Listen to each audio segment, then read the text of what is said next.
ഇതെൻ്റെ മോനാണ് ആദിത്യൻ. ആദിത്യന് 14 വയസ്സാണ്. മോൻ്റെ കണ്ണിൻ്റെ കാഴ്ച രണ്ടും നഷ്ടപ്പെട്ടിരുന്നു. ഇപ്പോൾ 5 വർഷമായി ഞങ്ങൾ ചികിത്സയിലാണ്. 5 വർഷം കൊണ്ട് എല്ലാ ഹോസ്പിറ്റലുകളിലും കൊണ്ടുപോയി.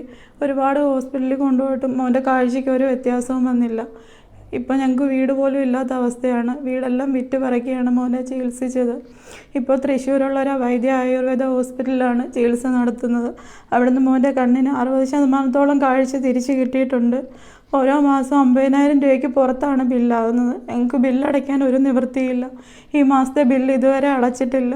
ഞങ്ങൾക്ക് മോനല്ലാതെ വേറെ ആരുമില്ല. ഞങ്ങൾക്ക് വീടോ വസ്തുവൊന്നുമില്ല. ഉള്ളതെല്ലാം വിറ്റ് പറക്കിയാണ് മോനെ ചികിത്സിച്ചത്. ഞങ്ങളെല്ലാവരുടെയും മുന്നിൽ ഒരിക്കൽ കൂടെ വന്ന് കൈ നീട്ടുകയാണ്. എല്ലാവരും ഞങ്ങളെ സഹായിക്കണം. ഞങ്ങൾക്കിതല്ലാതെ വേറൊരു വഴിയില്ല. ഇനി മരണം മാത്രമാണ് ഞങ്ങളുടെ മുന്നിലുള്ളത്. ഞങ്ങളെല്ലാവരും ഞങ്ങളുടെ മോനെ ഓർത്ത് സഹായിക്കണം. ഞങ്ങൾക്ക് വേറൊരു വഴിയില്ല. എല്ലാവരും സഹായിക്കണം. അസ്സലാമു അലൈക്കും, നമസ്കാരം. ഷജീർ പഴയന്നൂരാണ്. ഞാനിപ്പോൾ ഉള്ളത് ആദിത്യൻ എന്ന് പറയുന്ന ഈ 14 വയസ്സുള്ള ഈ മോൻ്റെ ഒരു ചികിത്സ ആവശ്യമായിട്ടാണ് നിങ്ങളൊക്കെ മുമ്പിൽ വന്നിരിക്കുന്നത്.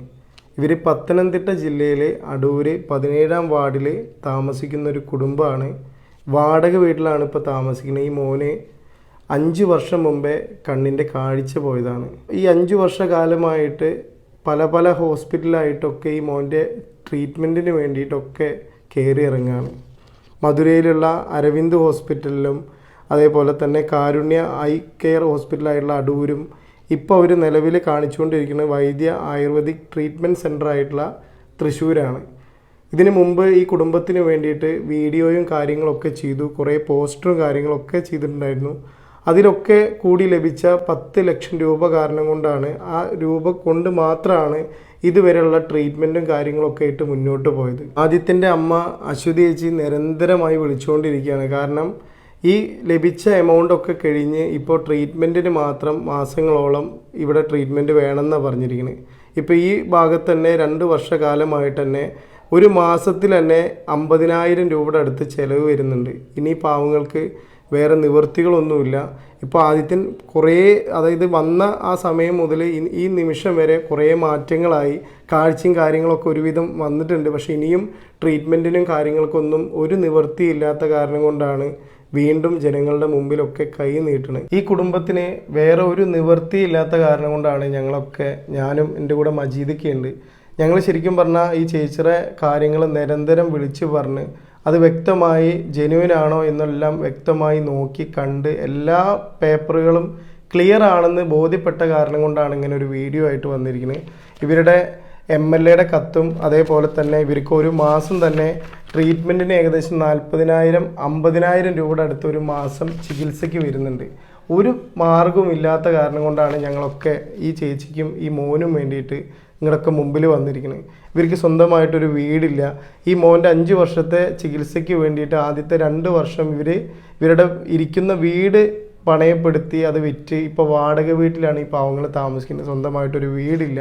മോനെ നോക്കണമെന്നുണ്ടെങ്കിൽ യാതൊരു തരത്തിലുള്ള നിവൃത്തിയില്ല. ഭർത്താവിനാണെങ്കിൽ കൂലിപ്പണിയാണ്. ഈ ചേച്ചി പറഞ്ഞത് എന്ത് ചെയ്യുന്ന പോലും അറിയില്ല എന്നാണ് പറഞ്ഞത്. ഞാൻ ഈ വീഡിയോയിൽ തന്നെ ഈ ചേച്ചിയുടെ അക്കൗണ്ട് നമ്പറും ഗൂഗിൾ പേയും ഫോൺ പേയും കാര്യങ്ങളൊക്കെ കൊടുക്കുന്നുണ്ട്. നല്ലവരായ പ്രവാസികളുടെ മുമ്പിൽ ഒരിക്കൽ കൂടി നിങ്ങളുടെ മുമ്പിലൊക്കെ പറയുകയാണ്, ഈ കുടുംബത്തിന് വേണ്ടിയിട്ട് നിങ്ങളാൽ കഴിയാവുന്നത് 1 രൂപയാണെങ്കിൽ പോലും നിങ്ങൾ സഹായിക്കണം. ഒരു മാർഗമില്ലാത്ത കാരണം കൊണ്ടാണ് വീണ്ടും ഈ ഒരു കുടുംബം ഒരു പ്രാവശ്യം കൂടി എല്ലാവരുടെ മുമ്പിലും കൈ നീട്ടണ്. എന്തെങ്കിലും തരത്തിൽ നിവൃത്തി ഉണ്ടെങ്കിൽ ഈ മോനാണെങ്കിൽ ഈ ചേച്ചി പറഞ്ഞത് ഇനി മരണമല്ലാതെ എൻ്റെ മുമ്പിൽ വേറെ നിവൃത്തിയൊന്നും ഇല്ല. കാരണം ഒരിക്കലും ഒരാളുടെ മുമ്പിൽ കൈ നീട്ടണമെന്ന് പോലും ഞങ്ങൾക്ക് ആഗ്രഹമോ കാര്യങ്ങളൊന്നുമില്ല. ഒരു മാർഗമില്ലാത്ത കാരണം കൊണ്ടാണെന്നാണ് പറഞ്ഞത്. നല്ലവരായ മുഴുവൻ ജനങ്ങളുടെ മുമ്പിൽ ഈ കുടുംബത്തിന് വേണ്ടിയിട്ട് ഞങ്ങൾ നിങ്ങളുടെ മുമ്പിലൊക്കെ അപേക്ഷിക്കുകയാണ്. കൈവിടരുത് എന്ന് മാത്രം പറഞ്ഞുകൊണ്ട് നിർത്തുകയാണ്. നന്ദി, നമസ്കാരം, അസ്സലാമു അലൈക്കും. സുഹൃത്തുക്കളെ എല്ലാവർക്കും നമസ്കാരം. പഴയന്നൂർക്കാരനാണ് സജീർ പഴയന്നൂരും.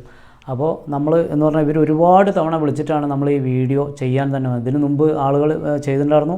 ചെറിയ ഫണ്ട് വന്നു എന്ന് സജീർ വെളിപ്പെടുത്തിയിട്ടുണ്ട്. ഇരിക്കാൻ വീട് പോലുമില്ല. അത്രയും അവസ്ഥ മോശമാണ്. അത് വിറ്റിട്ടാണ് ആദിത്യൻ്റെ ചികിത്സയും കാര്യങ്ങളൊക്കെ നടത്തുന്നത്. അപ്പോൾ നിങ്ങളാൽ കഴിയുന്ന സഹായം ചെയ്യുക. പരമാവധി വീഡിയോ കാണുന്ന ആളുകൾ ഷെയർ ചെയ്ത് മറ്റുള്ളവരിലേക്കും എത്തുക.